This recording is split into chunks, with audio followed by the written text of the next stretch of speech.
Hello students, how are you? I am doctor Alka Pathak. आज मैं आपके समक्ष एक कंटेंट लेकर प्रस्तुत हो रही हूँ।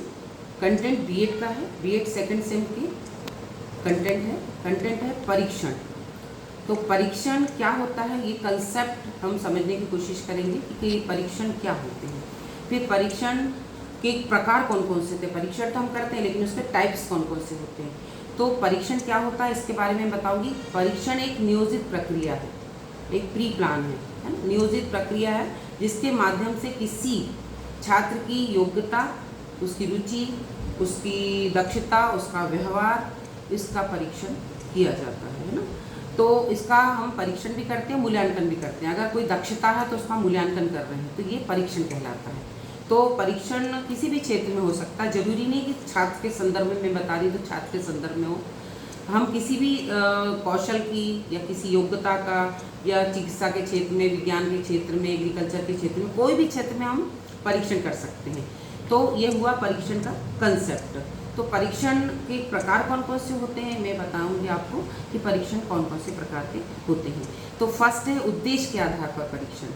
उद्देश्य के आधार पर जब हम कोई परीक्षण कर रहे हैं, कोई टेस्ट कर रहे हैं, कोई टेस्ट अप्लाई कर रहे हैं, तो उसका कोई उद्देश्य होता है। जैसे एक उदाहरण मैं आपको दूं कि जैसे हम पीएचडी करते हैं, रिसर्च करते हैं, तो रिसर्च में हम टेस्ट तैयार करते हैं स्वयं, प्री टेस्ट और पोस्ट टेस्ट।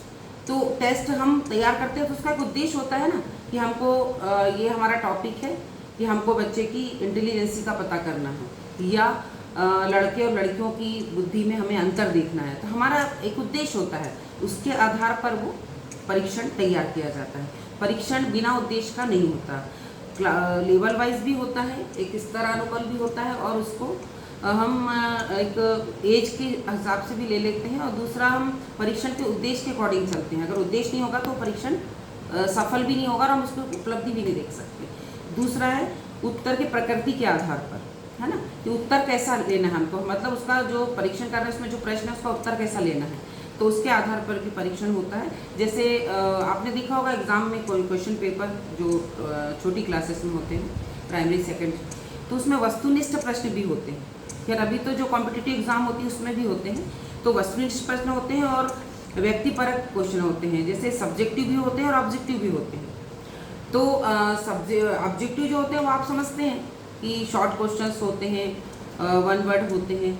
तो ये वस्तुनिष्ठ प्रश्न भी होते हैं और सब्जेक्टिव भी होते हैं, सब्जेक्ट के आधार पर भी होते हैं। तो ये जो होते हैं उत्तर की प्रकृति के आधार पर क्वेश्चन होते हैं। फिर समय के आधार पर देखिए, अगर टेस्ट आप तैयार कर रहे हैं तो समय भी एक निर्धारित होता है। जैसे आधा घंटे का टेस्ट है या 10 मिनट का है, या आप एग्ज़ाम देने जाते हो तो 3 घंटे की रहती है, तो उसमें एक समय सीमा निर्धारित होती है। तो समय के आधार पर भी परीक्षण होते हैं, समयबद्ध और शक्ति परीक्षण। फिर प्रशासन के आधार पर, है ना, एडमिनिस्ट्रेशन के आधार पर। तो एडमिनिस्ट्रेशन के आधार पर भी जो होते हैं परीक्षण। तो एडमिनिस्ट्रेशन के आधार पर जो उद्देश्य है वो कैसे हैं, कौन कौन से हैं, व्यक्तिगत और सामूहिक। तो व्यक्तिगत टेस्ट क्या होता है कि एक समय में हम एक व्यक्ति के लिए अप्लाई करते हैं। जैसे मैं एक उदाहरण दूँ आपको कि हम बीएड में केस स्टडी करते हैं, है ना, तो केस स्टडी एक ही व्यक्ति की कर रहे हैं ना हम एक समय में, तो उसके ऊपर जो हम एक टेस्ट अप्लाई करते हैं, एक छात्र को एक समय में लेकर बैठा के सामने एक टेस्ट देते हैं, मान लीजिए हम उसको करने के लिए व्यक्तित्व परीक्षण या बुद्धि परीक्षण या रुचि परीक्षण। तो हम एक समय में एक व्यक्ति से, एक बच्चे से ही टेस्ट लेते हैं।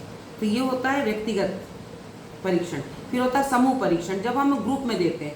जैसे हम ग्रुप में एक व्यक्तित्व परीक्षण ग्रुप में दे सबको, एक क्लास में दे, तो ये सामूहिक होता है। तो इसके ये जो है परीक्षण के जो प्रकार हैं, उसमें एक प्रकार ये भी है कि प्रशासन के आधार पर, फिर प्रयोग के आधार पर, एक्सपेरिमेंट के आधार पर।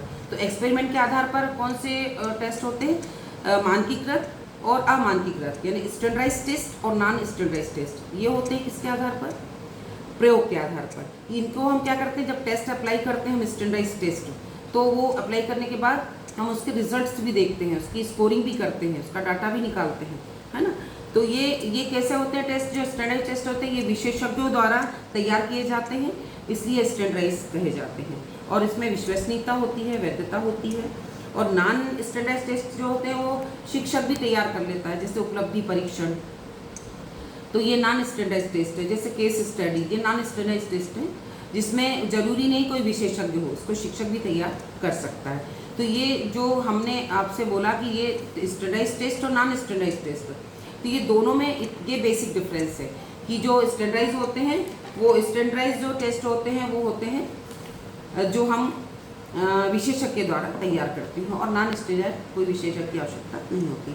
फिर विद्या के आधार पर, है ना, तो विद्या के आधार पर कैसा होता है, जैसे हम पढ़ा रहे हैं क्लास में, है ना, क्लास में जब पढ़ाते हैं तब हम कौन कौन से टेस्ट लेते हैं, लिखित, मौखिक। जिस क्लास में पढ़ा रहे हैं तो हम मौखिक भी उनसे क्वेश्चन पूछते हैं, तो क्वेश्चन आंसर करते हैं, तो हम मौखिक भी टेस्ट उनसे ले सकते हैं, और लिखित में हम कोई उनको टेस्ट भी दे सकते हैं। इसमें व्यवहारिक भी होते हैं, व्यवहारिक टेस्ट भी होते हैं कि व्यवहार के आधार पर हम अवलोकन करके या कोई रिपोर्ट लिखवा कर या जीवन गाथा लिखवा कर या प्रयोगशाला में करवाते हैं, इस टाइप के टेस्ट व्यवहारिक होते हैं। बच्चों, आज मैंने आपको परीक्षण क्या होता है और परीक्षण के कौन कौन से उद्देश्य होते हैं इसके बारे में चर्चा करी। आज के लिए इतना ही। Thank you so much.